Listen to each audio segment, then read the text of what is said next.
Istilah Konoha mulai ramai jadi perbincangan warganet Indonesia pada 2017. Saat itu, seorang santri asal Malang, Jawa Timur membuat Presiden Joko Widodo bingung. Di laman Facebook resmi Jokowi, dia menanyakan Hokage ke-8 yang ada di anime Naruto. Melalui tanda tagar, Jokowi menjawab, santri pesantren itu juga menyampaikan harapan positif atas kepemimpinan Jokowi seperti jalan cerita dalam serial Naruto. Atas harapan santri itu, Presiden Joko Widodo menyampaikan terima kasih dan berjanji akan berusaha maksimal untuk memimpin Indonesia.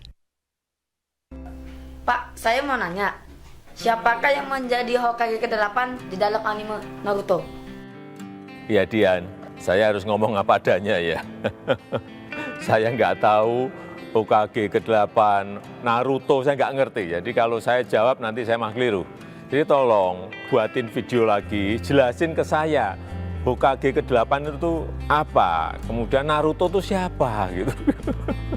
Nanti kalau saya jawab keliru malah, ya kan? Saya ngomong apa adanya, saya nggak tahu mengenai Hokage 8, saya nggak tahu mengenai Naruto.